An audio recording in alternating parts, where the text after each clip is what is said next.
તમારા ઘરનું વાતાવરણ, તેની ઉર્જા અને ત્યાં રહેતા લોકોના માનસિક અને શારીરિક સ્વાસ્થ્ય પર હવા, પ્રકાશ, પાણી અને જગ્યાની ગોઠવણી જેટલી ઊંડી અસર પડે છે, તેટલી જ ઊંડી અસર તે લીલા છોડની પણ પડે છે જેને આપણે સુંદરતા, શાંતિ અને કેટલીકવાર શુભ સંકેતો માટે આપણા ઘરમાં સ્થાન આપીએ છીએ. પરંતુ શું તમે ક્યારેય વિચાર્યું છે કે આપણે જે છોડને હકારાત્મકતા અને સમૃદ્ધિ માટે લાવીએ છીએ, તેની ખોટી સંભાળ, ખોટી દિશા અને ખોટી સ્થિતિ આપણા મનમાં ચિંતા, અસ્વસ્થતા અને નકારાત્મકતા કેમ ઉત્પન્ન કરી શકે છે? અને આ જ કારણ છે કે પ્રાચીન વાસ્તુશાસ્ત્ર,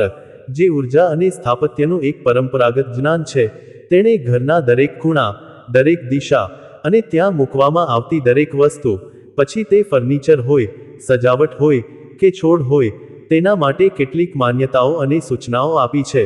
જે સમય જતાં લોકોના અનુભવો અને અવલોકનોમાંથી વિકસી છે. અને ભલે આ બધી માન્યતાઓનો વૈજ્ઞાનિક રીતે સંપૂર્ણ પુરાવો ન હોય, પરંતુ તે આપણી સંસ્કૃતિનો એક ભાગ બની ગઈ છે.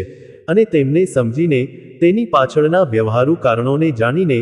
આપણે આપણા છોડની વધુ સારી રીતે સંભાળ લઈ શકીએ છીએ અને ઘરને શાંત, સ્વસ્થ અને ઉર્જાવાન બનાવી શકીએ છીએ. આજે આ લાંબી સફરમાં આપણે એ 3 સૌથી લોકપ્રિય છોડની વિગતવાર ચર્ચા કરીશું, જે લગભગ દરેક ઘર, ઓફિસ કે બાલ્કનીમાં જોવા મળે છે, અને જેમના વિશે લોકોમાં અનેક માન્યતાઓ અને ગેરસમજો પ્રચલિત છે. અને તે છે તુલસી, મની પ્લાન્ટ અને એલોવેરા, જેમને આપણે ફક્ત વાસ્તુની પરંપરાગત માન્યતાઓના ચશ્માથી જ નહીં, પણ તેમની કુદરતી જરૂરિયાતો, તેમના વિકાસની રીત અને તેમની આસપાસના વાતાવરણ સાથેના સંબંધને સમજીને જોઈશું, જેથી આપણે તેમનો સૌથી વધુ લાભ લઈ શકીએ, તેમને લાંબુ આયુષ્ય આપી શકીએ અને ઘરના વાતાવરણને વધુ સુંદર અને સકારાત્મક બનાવી શકીએ. ચાલો સૌથી પહેલા આપણે વાત કરીએ સૌથી પવિત્ર અને આદરણીય છોડની, જેને આપણા ઘરોમાં માત્ર એક છોડ નહીં, પણ દેવીનું સ્વરૂપ માનવામાં આવે છે, તુલસીની. તુલસીનો છોડ આપણી સંસ્કૃતિમાં આધ્યાત્મિકતા, શુદ્ધતા અને સાત્વિકતાનું પ્રતીક છે, અને તેને ઘરમાં રાખવાથી હવા શુદ્ધ થાય છે, હકારાત્મક ઉર્જા વધે છે, અને તેના ઔષધીય ગુણો અનેક રોગોમાં રાહત આપે છે, એવી સર્વસંમત માન્યતા છે, જેને આધુનિક વિજ્ઞાન પણ સ્વીકારે છે, કારણ કે તુલસીમાં એન્ટીબેક્ટેરિયલ, એન્ટીવાયરલ અને એન્ટીઓક્સિડન્ટ ગુણો હોય છે, જે તેને એક અત્યંત ઉપયોગી ઔષધિ બનાવે છે. પરંતુ શું તમે જાણો છો કે વાસ્તુશાસ્ત્રની પરંપરાગત માન્યતાઓ અનુસાર, તુલસીને ઘરની અમુક દિશાઓમાં રાખવી અત્યંત શુભ માનવામાં આવે છે, અને તેના કેટલાક સ્થાનોને ટાળવાની સલાહ પણ આપવામાં આવે છે, કારણ કે તુલસીની ઉર્જા અત્યંત સૂક્ષ્મ અને સાત્વિક હોવાનું કહેવાય છે, અને જો તે ખોટી જગ્યાએ, ખોટી સ્થિતિમાં અથવા ખોટા વાતાવરણમાં રાખવામાં આવે, તો તેની સકારાત્મક અસર ઓછી થઈ શકે છે, અથવા તો તે વિપરીત પણ અસર કરી શકે છે. પરંતુ યાદ રાખો, આ વાતો માન્યતાઓ પર આધારિત છે, અને તેમનો કોઈ પ્રત્યક્ષ વૈજ્ઞાનિક પુરાવો નથી. છતાં, જો આપણે આ માન્યતાઓને સમજીએ, અને તેની સાથે તુલસીની કુદરતી જરૂરિયાતોને પણ જોઈએ, તો આપણે સર્વોત્તમ પરિણામ મેળવી શકીએ છીએ. વાસ્તુ મુજબ, તુલસીને ઘરની ઉત્તર, પૂર્વ અથવા ઈશાન ઉત્તર પૂર્વ દિશામાં સ્થાપિત કરવી સૌથી શુભ માનવામાં આવે છે, કારણ કે આ દિશાઓ દૈવી ઉર્જા, ચુંબકીય ક્ષેત્ર અને સૂર્યના સૌથી શુદ્ધ અને નરમ કિરણોથી જોડાયેલી છે, જે તુલસીના છોડના સ્વાસ્થ્ય, તેની ઔષધીય ગુણવત્તા અને તેની ઝડપી વૃદ્ધિ માટે ખૂબ જ ફાયદાકારક માનવામાં આવે છે. જ્યારે એવી પણ પરંપરાગત માન્યતા છે કે તુલસીને ક્યારેય ઘરની દક્ષિણ, દક્ષિણ પશ્ચિમ અથવા દક્ષિણ પૂર્વ દિશામાં રાખવી જોઈએ નહીં, કારણ કે આ દિશાઓ અગ્નિ, યમ અને અસ્થિરતા સાથે સંકળાયેલી હોવાનું કહેવાય છે, અને ત્યાં તુલસી રાખવાથી ઉર્જા સ્થિર થવાને બદલે અસ્વસ્થ થઈ જાય છે, અને તે ઘરના સભ્યોમાં તણાવ, દલીલો અને માનસિક અશાંતિ લાવી શકે છે. પરંતુ હવે આપણે આને વ્યવહારુ દૃષ્ટિએ સમજીએ, તો તુલસીને સૂર્યપ્રકાશની ખૂબ જ જરૂર હોય છે, અને દક્ષિણ દિશામાં ઘણી વખત બપોરનો તીખો સૂર્યપ્રકાશ આવે છે, જે તુલસીના પાનને બાળી શકે છે, અને દક્ષિણ પશ્ચિમ દિશા ઘણીવાર ભીની અથવા અંધારી હોય છે, જે તુલસીની વૃદ્ધિ માટે અનુકૂળ નથી. તેથી વાસ્તુની માન્યતા અને વ્યવહારુ કારણ બંને સૂચવે છે કે તુલસીને ક્યારેય અંધારા, ભીના અથવા વધુ ગરમ ખૂણામાં ન રાખવી, અને તેને હંમેશા સ્વચ્છ, પ્રકાશિત અને થોડું ઊંચું સ્થાન આપવું, જેમ કે એક સુંદર તુલસી ચોરો અથવા સ્ટેન્ડ, જેથી તે ધૂળ, ગંદકી અને જીવાતોથી દૂર રહે. અને તેની આસપાસ હંમેશા શાંત અને સાત્વિક વાતાવરણ જળવાઈ રહે. અને ખાસ ધ્યાન રાખો કે તુલસીની આસપાસ ક્યારેય જૂતા, ચપ્પલ, કચરાપેટી, ઝાડુ અથવા કોઈ પણ પ્રકારની ગંદી અથવા તૂટેલી વસ્તુ ન રાખવી, કારણ કે તુલસી શુદ્ધતાનું પ્રતીક છે અને તેણીની સ્વચ્છતા જાળવવી ખૂબ જ જરૂરી છે. પછી ભલે તમે વાસ્તુમાં માનો કે ના માનો, કારણ કે સ્વચ્છ, તંદુરસ્ત અને હરિયાળો છોડ કોઈ પણ ઘરની શોભા વધારે છે અને તેનાથી તમારું મન પણ ખુશ રહે છે. તેથી તુલસીને નિયમિત રીતે પાણી આપો, પણ પાણી ભરાવા ન દો, કારણ કે વધુ પાણી તેના મૂળને સડાવી શકે છે અને તેના સુકાયેલા, પીળા પડી ગયેલા પાન અને ડાળીઓને સમયસર દૂર કરો, જેથી નવા પાનને ઉગવાની જગ્યા અને ઉર્જા મળે. અને આ બધી બાબતો વાસ્તુની માન્યતાને વ્યવહારુ જીવન સાથે સાંકળવાનો એક સરસ માર્ગ છે. હવે આપણી વાત વળે છે બીજા સૌથી લોકપ્રિય અને ચર્ચાસ્પદ છોડ તરફ, જેને લોકો ઘરમાં પ્રેમથી ઉગાડે છે અને જેનું નામ પણ સમૃદ્ધિ અને ધનની યાદ અપાવે છે, મની પ્લાન્ટની. મની પ્લાન્ટ તેના ચમકદાર, હૃદય જેવા અને ગોળાકાર પાન માટે ખૂબ જ પસંદ કરવામાં આવે છે અને તેને ઘરની અંદર કે બહાર, બંને જગ્યાએ સરળતાથી ઉગાડી શકાય છે. પરંતુ શું તમે જાણો છો કે વાસ્તુશાસ્ત્રની પરંપરાગત માન્યતાઓ અનુસાર, મની પ્લાન્ટની દિશા, તેની વૃદ્ધિની દિશા અને તેના પાનની સ્થિતિ ખૂબ જ મહત્વપૂર્ણ માનવામાં આવે છે, અને જો તે ખોટી રીતે ઉગે અથવા ખોટી જગ્યાએ હોય, તો તે સમૃદ્ધિને બદલે નાણાકીય તંગી કે અનિશ્ચિતતાનો સંકેત આપી શકે છે, એવી લોકમાન્યતા છે. વાસ્તુની માન્યતાઓ અનુસાર, મની પ્લાન્ટને ઘરના દક્ષિણ પૂર્વ ખૂણામાં રાખવો સૌથી શુભ માનવામાં આવે છે, કારણ કે દક્ષિણ પૂર્વ દિશા શુક્ર ગ્રહ અને દેવી લક્ષ્મીની દિશા છે અને તે ધન, સૌંદર્ય અને સમૃદ્ધિના વિસ્તાર સાથે જોડાયેલી છે. પરંતુ એટલું જ નહીં, વાસ્તુમાં મની પ્લાન્ટના પાનની દિશાને પણ ખૂબ મહત્વ આપવામાં આવે છે, કારણ કે માન્યતા છે કે મની પ્લાન્ટના પાન હંમેશા ઉપરની દિશામાં વધવા જોઈએ, કારણ કે તે સકારાત્મકતા, આકાંક્ષા અને વૃદ્ધિનું પ્રતીક છે. જ્યારે જો મની પ્લાન્ટના પાન નીચે તરફ ઝૂલતા હોય, વાંકા ચૂકા થઈ ગયા હોય અથવા પીળા પડી ગયા હોય, તો તે નકારાત્મક ઉર્જા, સ્થિરતા અને નાણાકીય અટકળાનું સૂચક માનવામાં આવે છે. પરંતુ શું આ વાત સાચી છે? હવે આપણે આને વૈજ્ઞાનિક અને વ્યવહારુ દૃષ્ટિએ સમજીએ, તો મની પ્લાન્ટ એક આરોહી ક્લાઇમ્બિંગ છોડ છે, જેની કુદરતી ટેવ છે કે તે કોઈ આધાર શોધે છે અને તેની ઉર્જા ઉપરની તરફ વધવાની હોય છે. પરંતુ જો તમે તેને યોગ્ય આધાર, જેમ કે વાંસનો થાંભલો, જાળી કે સૂતળી, ન આપો અને તેને લટકતો અથવા ફેલાતો છોડી દો, તો તેના પાન કુદરતી રીતે નીચે તરફ ઝૂલવા લાગે છે અને તે ગૂંચવાઈ, ગંદો અને બિનાકર્ષક દેખાવા લાગે છે, જે તમારા મનને અવ્યવસ્થા અને ઉદાસીનો અહેસાસ કરાવી શકે છે. અને જો તેને યોગ્ય પ્રકાશ, આડકતરો, ત્રીજો નહીં, ન મળે, તો તેના પાન પીળા પડી જાય છે અને તેની વૃદ્ધિ થંભી જાય છે,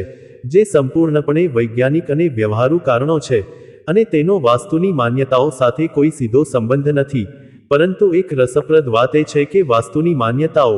જેમ કે મની પ્લાન્ટના પાન ઉપર તરફ વધવા જોઈએ, તે આપણને એ યાદ અપાવે છે કે આપણે આપણા છોડની નિયમિત કાળજી લેવી જોઈએ, તેને સમયાંતરે ટ્રીમ કરવું જોઈએ, તેને યોગ્ય દિશામાં વધવા માટે પ્રોત્સાહિત કરવા જોઈએ અને તેને સ્વચ્છ અને આકર્ષક રાખવો જોઈએ, કારણ કે એક સુંદર, સ્વસ્થ અને સુવ્યવસ્થિત મની પ્લાન્ટ ઘરની સુંદરતા વધારે છે અને તે જોઈને તમને ગર્વ અને શાંતિનો અહેસાસ થાય છે. જ્યારે મરઝાયેલો, ગૂંચવાયેલો અને બિનઆરોગ્યપ્રદ છોડ ઘરને ઉદાસ અને અવ્યવસ્થિત બનાવે છે. તેથી વાસ્તુની માન્યતા હોય કે ન હોય, દરેક માળીએ મની પ્લાન્ટની કાળજી લેવી જોઈએ, તેને યોગ્ય પ્રકાશ, યોગ્ય પાણી, વધારે નહીં, ઓછું નહીં, અને યોગ્ય આધાર આપવો જોઈએ. અને ખાસ ધ્યાન રાખવું જોઈએ કે તેને ક્યારેય સીધા, તીખા સૂર્યપ્રકાશમાં ન રાખવો, કારણ કે તેના પાન બળી જાય છે, અને તેને રાત્રે બહાર ન રાખવો, કારણ કે ઠંડી અને ઝાકળ તેને નુકસાન પહોંચાડી શકે છે. અને આ દરેક સલાહ વ્યવહારુ અને વૈજ્ઞાનિક છે, જે કોઈ પણ મની પ્લાન્ટને તંદુરસ્ત રાખશે. અને એક મહત્વપૂર્ણ વાસ્તુ સૂચના એ પણ છે કે મની પ્લાન્ટને ક્યારેય શયનખંડ, સ્નાનગૃહ અથવા રસોડામાં રાખવો જોઈએ નહીં, કારણ કે ત્યાંની ઉર્જા, ભેજ અને પ્રકાશની કમી તેના માટે યોગ્ય નથી. અને વૈજ્ઞાનિક દૃષ્ટિએ પણ આ સ્થાનો મની પ્લાન્ટ માટે ઉપયુક્ત નથી, કારણ કે શયનખંડ રાત્રે અંધારું રહે છે, સ્નાનગૃહ ખૂબ ભીનું હોય છે અને રસોડામાં તાપમાન વધઘટ થાય છે. આથી આ બાબતમાં વાસ્તુની માન્યતા અને વ્યવહારુ સલાહ એકબીજાને સમર્થન આપે છે અને આપણે તેને અનુસરવામાં જ સમજદારી છે. હવે આપણે ત્રીજા અત્યંત ઉપયોગી, ઔષધીય અને આકર્ષક છોડ વિશે વાત કરીએ, જેને તેના સ્વાસ્થ્યવર્ધક ગુણો અને સરળ સંભાળ માટે આખી દુનિયામાં ઓળખવામાં આવે છે, એલોવેરા. એલોવેરા, જેને ઘણીવાર ચમત્કારિક છોડ પણ કહેવામાં આવે છે, તે તેના જાડા, કાંટાદાર પાનમાં રહેલા જેલ માટે પ્રખ્યાત છે, જેનો ઉપયોગ ત્વચાની સમસ્યાઓ, ઘા, બળતરા અને પાચન સમસ્યાઓ માટે પેઢીઓથી થાય છે, અને તે ઘણા ઘરો, ઓફિસો અને બાલ્કનીઓમાં સરળતાથી જોવા મળે છે. પરંતુ શું તમે જાણો છો કે વાસ્તુશાસ્ત્રની પરંપરાગત માન્યતાઓ અનુસાર એલોવેરાને પણ ઘરની અમુક દિશાઓમાં રાખવો શુભ માનવામાં આવે છે, અને કેટલીક દિશાઓમાં તેને રાખવો ટાળવો જોઈએ, કારણ કે તેના કાંટાદાર પાન ઉર્જામાં તીવ્રતા અને કેટલીકવાર અસ્વસ્થતા પેદા કરી શકે છે, એવી માન્યતા છે. વાસ્તુ મુજબ એલોવેરાને ઘરની ઉત્તર અથવા પૂર્વ દિશામાં રાખવો સૌથી શુભ માનવામાં આવે છે, કારણ કે આ દિશાઓ શુદ્ધ ઉર્જા, નવી શરૂઆત અને હકારાત્મકતા સાથે સંકળાયેલી છે, અને માન્યતા છે કે એલોવેરા નકારાત્મક ઉર્જાને શોષી લે છે અને ઘરમાં સકારાત્મકતા લાવે છે. પરંતુ એલોવેરાને ક્યારેય દક્ષિણ પશ્ચિમ અથવા દક્ષિણ પૂર્વ દિશામાં રાખવો ટાળવો જોઈએ, કારણ કે માન્યતા છે કે ત્યાં તે ઉર્જાને સ્થિર થવા દેતો નથી, અને કેટલીક પરંપરાઓમાં તેને કાંટાળો છોડ માનવામાં આવે છે, જેને ઘરની અંદર, ખાસ કરીને શયનખંડ અથવા રસોડા નજીક રાખવો ન જોઈએ, કારણ કે તે તીક્ષ્ણ ઉર્જા પેદા કરે છે. પરંતુ શું આ સાચું છે? હવે જો આપણે આને વૈજ્ઞાનિક અને વ્યવહારુ દૃષ્ટિએ જોઈએ, તો એલોવેરા એ રણના વાતાવરણનો વતની છોડ છે, અને તેને અત્યંત તેજસ્વી, સીધા સૂર્યપ્રકાશની જરૂર હોય છે, અને તે દક્ષિણ દિશામાં રાખવાથી તેને સૌથી વધુ પ્રકાશ મળે છે,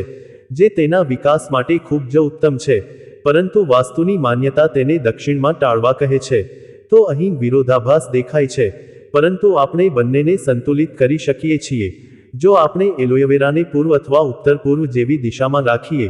જ્યાં તેને સવારનો હળવો, શુદ્ધ સૂર્યપ્રકાશ મળી શકે, અને તેને વધુ પાણી આપ્યા વિના સૂકી માટીમાં રાખીએ, કારણ કે એલોવેરાને વધુ પાણીની જરૂર નથી, અને વધારે પાણી તેના મૂળને સડાવી દે છે, જે સંપૂર્ણપણે વ્યવહારુ અને વૈજ્ઞાનિક હકીકત છે. અને આ સાથે, એલોવેરાને ક્યારેય ખૂબ નાના અથવા ઊંડા ગમલામાં ન રાખો, કારણ કે તેના મૂળ સપાટ અને ફેલાતા હોય છે, અને તેમને પૂરતી જગ્યાની જરૂર હોય છે, અને તેને સમયાંતરે તેના નાના છોટા ઓફસેટ્સને અલગ કરીને નવા ગમલામાં વાવવા જોઈએ, જેથી મૂળ છોડને વધવા માટે પૂરતી જગ્યા મળે. અને એક મહત્વપૂર્ણ વૈજ્ઞાનિક હકીકત એ પણ છે કે એલોવેરા રાત્રે ઓક્સિજનને બદલે કાર્બન ડાયોક્સાઇડ મુક્ત કરે છે, જે ઊંઘ માટે હાનિકારક હોઈ શકે છે. તેથી તેને શયનખંડથી દૂર રાખવું ખરેખર યોગ્ય છે,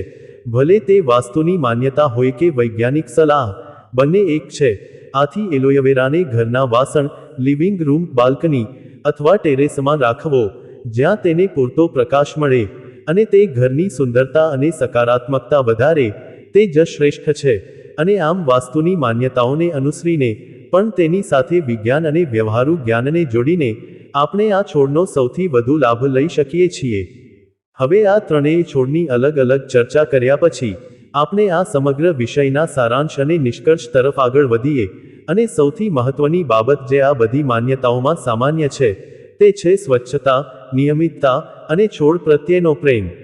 વાસ્તુશાસ્ત્રની કોઈ પણ માન્યતા, પછી તે તુલસી, મની પ્લાન્ટ કે એલોવેરા સાથે સંબંધિત હોય, તે ત્યારે જ સંપૂર્ણ ફળ આપે છે, જ્યારે આપણે તે છોડની મૂળભૂત, ભૌતિક અને જૈવિક જરૂરિયાતોને પૂરી કરીએ. કારણ કે જો કોઈ છોડને તમે શ્રેષ્ઠ દિશામાં પણ રાખો, પણ તેને પાણી, પ્રકાશ, પોષણ અને સ્વચ્છતા ન આપો, તો તે ચોક્કસપણે મરઝાઈ જશે, અને મરઝાયેલો, સુકાયેલો અથવા રોગગ્રસ્ત છોડ ઘરમાં કોઈ પણ પ્રકારની સકારાત્મક ઉર્જા લાવી શકતો નથી, પછી ભલે તે વાસ્તુની નજરે કેટલો પણ શુભ કેમ ન હોય. કારણ કે એક સુકાયેલો છોડ દુઃખ, નિરાશા અને અવ્યવસ્થાનો અહેસાસ કરાવે છે, જેની સીધી અસર આપણા મન અને મૂડ પર પડે છે. અને એવું કહી શકાય કે માણસ પોતે જ પોતાની માન્યતાઓ બનાવે છે, અને જો તેને લાગે કે તેનો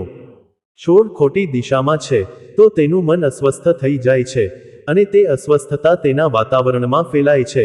તેથી વાસ્તુની માન્યતાઓને અનુસરીને, પણ તેમાં વ્યવહારુ દૃષ્ટિ ઉમેરીને, આપણે નિશ્ચિંત થઈ શકીએ છીએ અને આપણા છોડને માત્ર એક સુશોભન નહીં પણ જીવંત, શ્વાસ લેતા અને સાથી તરીકે જોઈ શકીએ છીએ, જેમને આપણે સમજવા, તેમની સાથે વાત કરવી અને તેમની સંભાળ રાખવી જોઈએ, કારણ કે છોડ પણ આપણા જેવા જ જીવંત પ્રાણીઓ છે અને તેઓ આપણી સકારાત્મકતા, પ્રેમ અને કાળજીને પ્રતિભાવ આપે છે. અને જ્યારે તેઓ હરિયાળા, સ્વસ્થ અને ખીલેલા હોય છે, ત્યારે તેઓ આપણને શાંતિ, ખુશી અને ગર્વની લાગણી આપે છે, જે કોઈ પણ વાસ્તુ માન્યતા કરતાં વધુ મૂલ્યવાન છે. આ સાથે એક વધુ મહત્વપૂર્ણ વાત એ છે કે આપણે આ માન્યતાઓને અંધશ્રદ્ધા તરીકે ન લઈએ અને ના તેમને સંપૂર્ણ સત્ય માની લઈએ, કારણ કે દરેક માન્યતાનો પોતાનો સમય, સ્થાન અને સંદર્ભ હોય છે. અને આજના આધુનિક યુગમાં આપણી પાસે વિજ્ઞાન, સંશોધન અને માહિતીનું અખૂટ ભંડાર છે, તેથી આપણે કોઈ પણ બાબતને સ્વીકારતા પહેલા તેની પુષ્ટિ કરવી જોઈએ. જેમ કે આપણે જોયું કે તુલસીની ઔષધીય ઉપયોગિતા વિજ્ઞાન દ્વારા સાબિત થઈ છે, મની પ્લાન્ટ હવા શુદ્ધ કરે છે અને એલોવેરા ત્વચા માટે ફાયદાકારક છે, પણ તેમની દિશા અંગેની માન્યતાઓ વૈજ્ઞાનિક રીતે સાબિત નથી. તેથી આપણે તેમને માન્યતાઓ તરીકે જ સ્વીકારવી જોઈએ અને તેમને અનુસરવા કે ન અનુસરવા તે આપણી વ્યક્તિગત પસંદગી છે. પરંતુ કોઈ પણ પરિસ્થિતિમાં આપણે આપણા છોડને તેમની જરૂરિયાત મુજબ પાણી, પ્રકાશ, હવા અને જગ્યા આપવાનું ભૂલવું ન જોઈએ, કારણ કે તે તેમનું જીવન છે અને આપણે તેમના રક્ષક છીએ. અને જ્યારે આપણે તેમની સાચી કાળજી લઈશું, ત્યારે જ તેઓ આપણને તેમનો સાચો લાભ આપી શકશે, પછી તે સૌંદર્ય હોય, શાંતિ હોય કે ઔષધીય હોય. છેલ્લે હું એ કહેવા માંગુ છું કે આ 3 છોડ, તુલસી, મની પ્લાન્ટ અને એલોવેરા આપણા ઘર માટે અનમોલ ભેટ છે, પણ તેમને માત્ર સજાવટ અથવા માન્યતાઓની પૂર્તિ માટે ન રાખો. તેમને તમારા સાથી તરીકે, તમારા મિત્ર તરીકે અને તમારા કુટુંબના સભ્ય તરીકે સ્વીકારો. તેમની સાથે સમય વિતાવો, તેમને નિહાળો, તેમના પાનને સ્પર્શ કરો, તેમની વૃદ્ધિ જુઓ અને તેમની દરેક નાની હિલચાલનો આનંદ માણો, કારણ કે આ સરળ ક્રિયાઓ તમારા મનને શાંત કરશે, તમારા તણાવને ઘટાડશે અને તમને પ્રકૃતિ સાથે જોડશે, જે આજના વ્યસ્ત અને તકનીકી યુગમાં ખૂબ જ જરૂરી છે. અને તેમની યોગ્ય સંભાળ, સ્વચ્છતા અને યોગ્ય સ્થાન આપીને તમે ખાતરી કરી શકો છો કે તેઓ લાંબુ આયુષ્ય પામે અને તમારા ઘરને હંમેશા હરિયાળું, જીવંત અને ઉર્જાવાન રાખે. અને આ સાથે વાસ્તુની જે માન્યતાઓ છે તેમને તમે શ્રદ્ધા સાથે સ્વીકારો, પણ તેમને વિજ્ઞાન અને વ્યવહારુ સમજણ સાથે જોડીને તમારા માટે અને તમારા ઘર માટે સૌથી સુંદર, શાંત અને સમૃદ્ધ વાતાવરણ બનાવો, કારણ કે આખરે ઘરની સુંદરતા અને શાંતિ એ તેના રહેવાસીઓના હૃદયની શાંતિ અને સંતોષમાં જ રહેલી છે. અને આ 3 છોડ તે શાંતિના સુંદર વાહક બની શકે છે.